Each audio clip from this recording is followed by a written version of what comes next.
Hi dear students. In this lecture, we will be seeing the topics related to process management. The first topic we will be seeing is about process scheduling. We know that the CPU can run more number of processes at a time. So the operating system has to schedule these processes in order to utilize the maximum CPU time. The next is the types of schedulers. There are three types of schedulers, namely long-term, short-term and medium-term schedulers.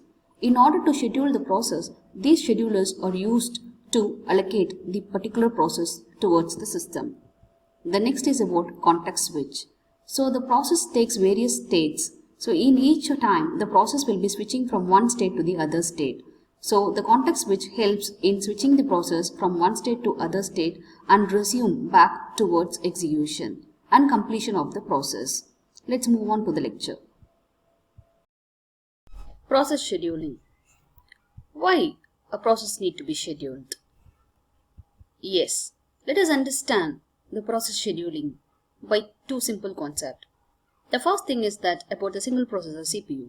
In a single processor CPU, we will be having only one process that can be run inside the CPU.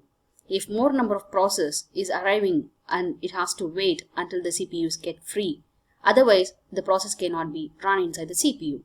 But in case of multiprocessor CPU, where you have more number of CPUs and the number of processes can be executed in different CPUs, which increases the system execution speed. Thus, in case of the single process CPU, where we have only one process and the other process has to wait for the CPU, then there comes the concept called as scheduling. So the concept of multiprogramming objective is to increase the CPU utilization by running the process all the time. So that means maximum the CPU has to be utilized for bringing the efficiency. So the process scheduler selects the process for execution in the CPU. So in order to do all these things, the process scheduler will be having scheduling queues. The first one is about the job queue. So what is this job queue? So as process enters, it will be put in the job queue initially. And the second one is about your ready queue. The process that are residing in the main memory are ready for execution. And these processes are kept in the list, and whenever the CPU is free, the process will be ready for execution. So the ready queue contains all the processes that are ready for execution. And the third one is about your device queue. The process may request for I/O operation in order to complete its task. So that time the disk may be busy and the process has to wait until the disk is getting free. So the list of process waiting for a particular I/O device will be available in this device queue. Yes. Now let us understand all these queues using the ready queue and I/O devices which is available in the given diagram. So here you are seeing that a ready queue is here which has a header over here. So the queue header always indicates that how many process is associated with the queue. So this is in a linked list, and always there is a pointer which is pointing from the queue header towards the process. So each process which is available in the ready queue is connected with a pointer, and the tail node represents that what is the last process available in the queue. Also we have various input output devices queue also. Here magnetic tape is here, magnetic tape 1 is here, disk 0 and terminal unit. All these are connected with set of process waiting for execution. So this is about the ready queue and I/O devices. Thus, when a process entering into the execution state or waiting for execution will be available in the ready queue, and the I/O devices may be are connected with some process which is used for or which needs the I/O devices for execution. The next is about the queuing diagram of process scheduling. So let us understand this queuing diagram. So as we discussed, the ready queue is always having the list of process that is ready for execution. When the process is ready for execution, it is given to the CPU so that the CPU will execute and terminate the process.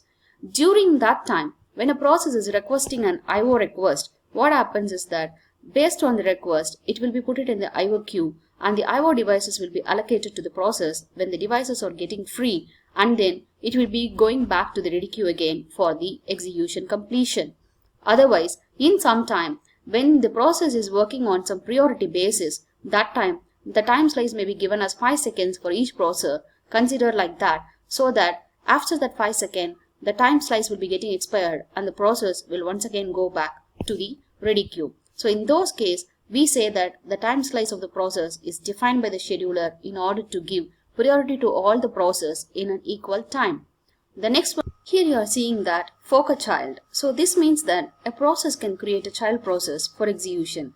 So when a child process is created, so the child process will terminate after its execution. So this is also possible while running the process inside the CPU. So that means a process may create a child process for its work completion. So and the last is the process can be moved forcibly by the CPU when an interrupt occurs. In that case, the interrupt has to be done by the CPU, and thus the process will be again moved to the ready queue.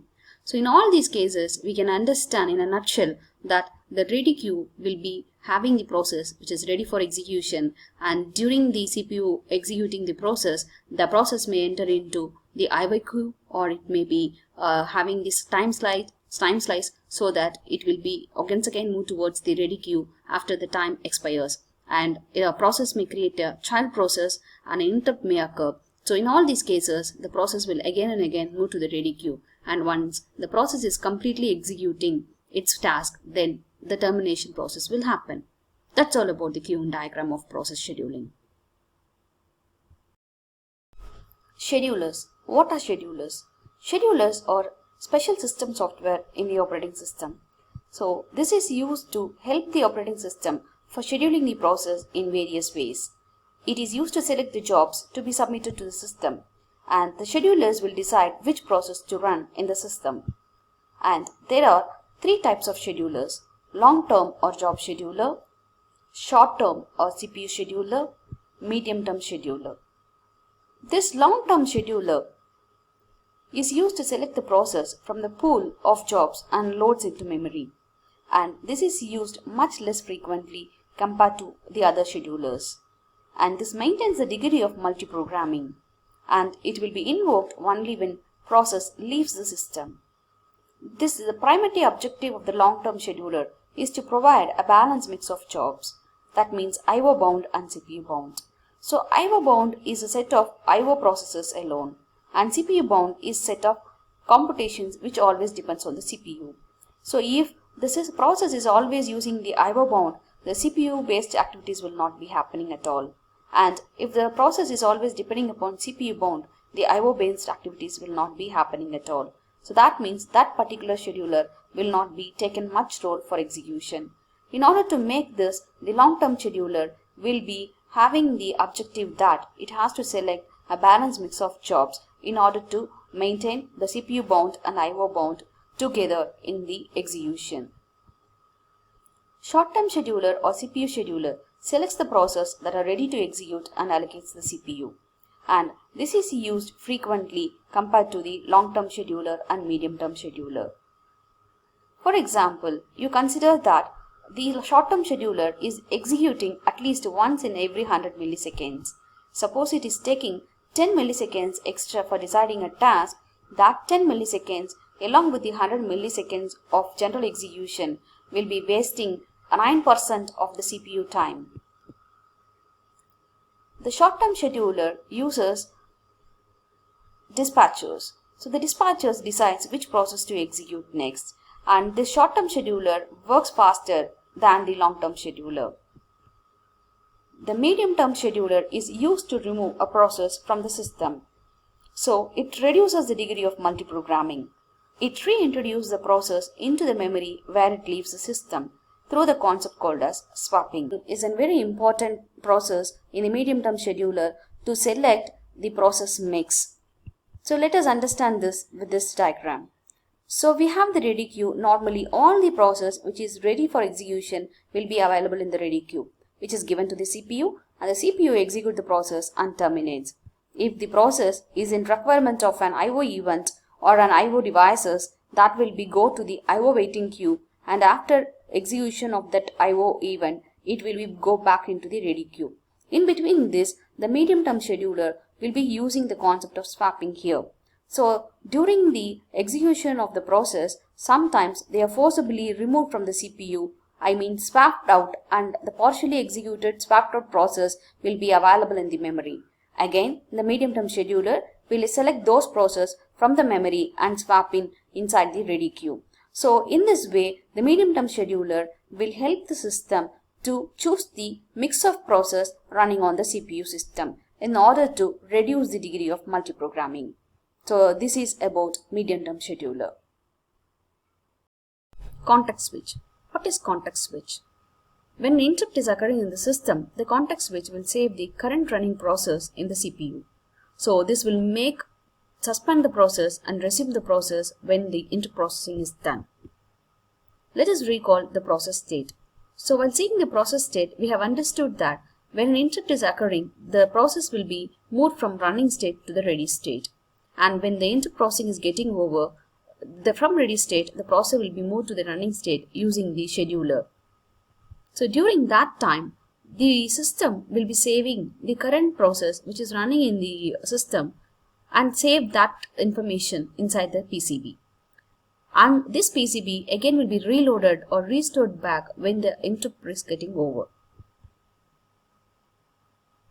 So in context switch, the PCB will store the current state of the suspended process and reload it again as required. And the context switch also occurs when a transition occurs between the kernel mode and the user mode. And this kernel mode is nothing but when an interrupt is occurring, it uses the system components. That time the system will move to the kernel mode. And the user mode is nothing but the normal application which and all is running is in the user mode. Let us understand the steps in context switch. The first step, it saves the state of currently running process in the CPU and it updates the process control block. The second step, it will move the process control block of the above process to the relevant queues. So that may be a ready queue or IO queue. And then it will select the new process for execution. Once the process is selected for execution, it will update the process control block of the selected process. This includes updating the process state from ready to running. Once it is done, it will update the data structures as required. So finally, it restores the context of the process that was previously running when it is loaded again back to the processor. And this context switch is a pure overhead and the system does not do any useful work during the switching. That's all about the lecture. Thank you.